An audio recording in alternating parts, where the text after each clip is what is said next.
Every day, long before the city wakes, a man steps into a world no one wants to see. A world that smells of yesterday's meals, broken memories, and rain-soaked cardboard. He drives past the edge of town, where the pavement cracks and the air turns heavy, where seagulls gather like ghosts, circling above mountains not made of stone but of everything we've thrown away. This place isn't on tourist maps. No one takes selfies here. No one brags about visiting the dump. But to him, it's not a dump. It's a system, a responsibility, a living, breathing machine that must be fed and managed. Every crushed can, every torn mattress, every forgotten toy, he sees it all. Not just as trash, but as evidence of what we value, of what we waste. He doesn't flinch at the smell, doesn't look away from the mess. He knows that what society hides is often what defines it. He's not here to judge. He's here to do the job no one talks about, to keep the land stable, the toxins contained, the chaos in order. While the rest of the world moves on, he stays watching, working, and wondering. Because someone has to stand at the edge of the end. And every day, he does. Welcome to Unsung Hands, where silent hands are finally given a voice. Here, we tell the stories that time forgot, stories of those who work quietly behind the scenes, building the world while no one notices, jobs that never make the headlines, but without them, nothing runs. If you believe that every life deserves to be heard, hit like to support these quiet but powerful stories. And don't forget to subscribe to Unsung Hands, so each week we can uncover another hidden chapter of the human journey together. It begins with a distant rumble. The first garbage truck of the day makes its way up the long gravel road, tires grinding against dust and broken glass. The sun hasn't risen yet, but the operator is already at his post clipboard in hand, boots still wet with morning dew. The landfill isn't a place that welcomes visitors. It doesn't invite curiosity. It hides, quietly, behind chain-link fences and rusted warning signs. Most people will live their entire lives without thinking twice about where their trash goes. But he thinks about it every day. He watches as the truck's hydraulic arms lift and tilt, spilling a cascade of bags and boxes onto the earth. Plastic bottles, pizza boxes, toys, missing arms, shattered plates, remnants of everyday life, suddenly lifeless. The operator doesn't look away. He never does. This isn't just garbage. This is a map of human behavior. Each load tells a story: a weekend party, a move gone wrong, a family starting over. And it's his job to make sure these stories don't spill into the water, don't catch fire, don't rot unchecked. He isn't just managing waste. He's managing memory. He's shaping the underlayer of a city that pretends he doesn't exist. And still, he shows up every single day. There's the weight you can measure, and then there's the kind that stays with you long after the shift ends. On paper, each truck carries a known load: 3 tons, 5 tons, sometimes more. The compactor, heavy and deliberate, crushes it all into the earth layer by layer, day by day. It's a routine, a science, a rhythm. But there's another kind of weight the operator carries, the kind no gauge can read. He remembers the day an entire apartment's contents arrived: smashed dressers, picture frames with faces still inside, a child's backpack.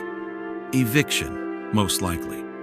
He didn't ask, didn't have to. Then there was the time he saw boxes full of unopened food, still within date, thrown away by a store that didn't want to bother donating. That night, he couldn't finish his own dinner. And the holidays, they bring their own stories.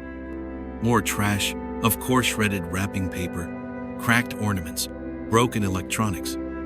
But also, more silence, more loneliness in what gets thrown away. He doesn't say much about these things. There's no one to really say them to. But he notices. He remembers.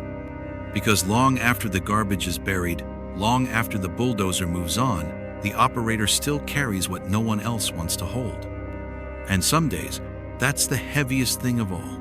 The landfill is never truly quiet. Engines hum. Hydraulics hiss. Seagulls scream as they circle above, fighting over scraps. Wind rushes across open space, lifting plastic bags like forgotten kites. But in the middle of all that sound, he is alone. The landfill operator spends most of his day inside a steel cabin, perched high atop a compactor.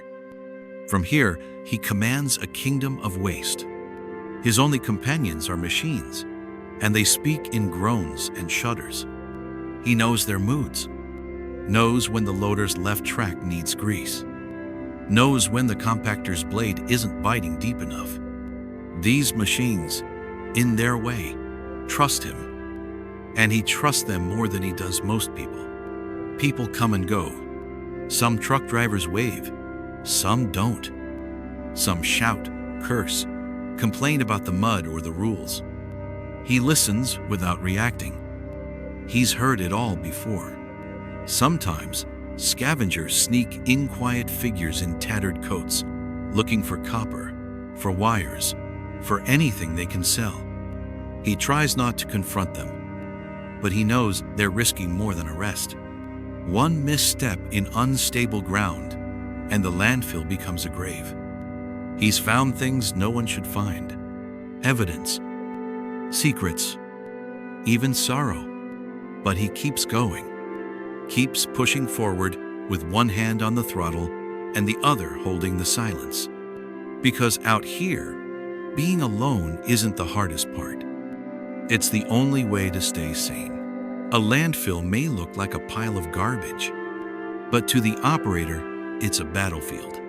Not of war, but of slow, relentless decay. Every day, nature tries to reclaim what humans discard. Rain seeps into the waste, turning trash into sludge and sludge into poison. They call it leachate dark, chemical-heavy liquid that slides through the layers like blood through wounds. The operator knows where it pools, knows when to divert it, knows that if it reaches the groundwater, it won't just be a landfill anymore. It'll be a scar. Then there's the gas. Methane builds deep beneath the surface, hidden and silent. A careless spark, a crushed tank, one wrong move and the entire mountain can ignite. He's seen it happen. Once, the fire burned underground for weeks, smoldering invisibly beneath the soil. And the wind never rests. It tears through the open land, grabbing loose plastic, lifting it into the trees, the rivers, the fields beyond. Every evening, he walks the perimeter with a bag and a stick, collecting what the machines missed. It's not just about order. It's about responsibility.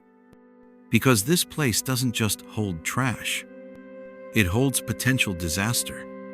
And while no one's watching, the operator works quietly, constantly holding the line between control and collapse.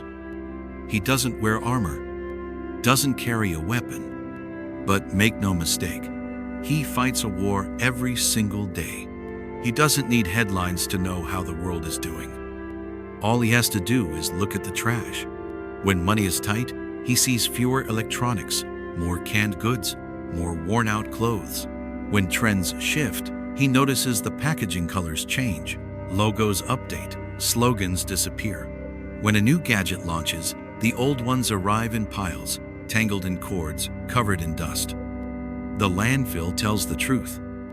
Unfiltered, unforgiving. We say we care about the planet, but he sees the single-use plastics. We claim to be minimalists, but he sees storage units emptied into dumpsters. We talk about family, about memories, about meaning. But he's found photo albums tossed without a second thought. Stuffed animals, handwritten letters, even wedding dresses, yellowed by time and regret. One morning, he spotted a violin cracked, water damaged, but still holding its shape.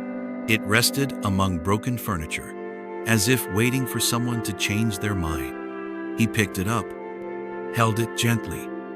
Didn't play either, didn't know how. But for a moment, he imagined the music it once carried, the hands that held it, the rooms it filled. Then he set it aside, near the shed where lost things sometimes wait, just in case someone came back for it. Because in this sea of things we throw away, every now and then, something still holds a pulse. And he's learned to notice those moments, to honor them, even if no one else ever will. By sunset, the trucks have stopped. The gates creak shut. The sky turns orange, then ash gray, as the final birds wheel away into the distance.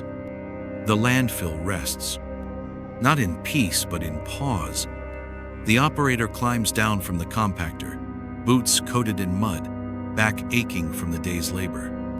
He doesn't complain, doesn't need to. This work has shaped him, his posture, his patience, his silence. In the site office, he washes his hands. The water runs black at first, then clear. He wipes his face with a rag that never quite gets clean. Another day done. Another layer added to the mountain. He glances out the window before locking up. The landfill stretches wide and high, miles of what we no longer want. But to him, it's not just garbage. It's responsibility. It's legacy. He knows that one day, this place will change. The pit will be sealed. The soil will be laid down. Maybe grass will grow. Maybe trees. Maybe children will fly kites on a hill that hums softly with the memory of buried things. And no one will remember the man who made it safe, who showed up day after day to manage what the world cast aside. But that's okay, because not all heroes stand in light. Some of them walk the dirt paths at dawn, listen to the machines, and keep the chaos from spilling into the world. Quietly, faithfully, completely unseen. The Landfill Operator is a quiet, emotional story about a man who manages what the world throws away. Not just trash, but forgotten memories, lost objects, and hidden truths. Each day, he faces decay, danger, and solitude to keep the chaos beneath the surface. Through his eyes, we see that waste is more than garbage. It's a reflection of who we are, what we value, and what we leave behind. A tribute to the silent guardians of our world, working in the shadows, holding the line between order and collapse.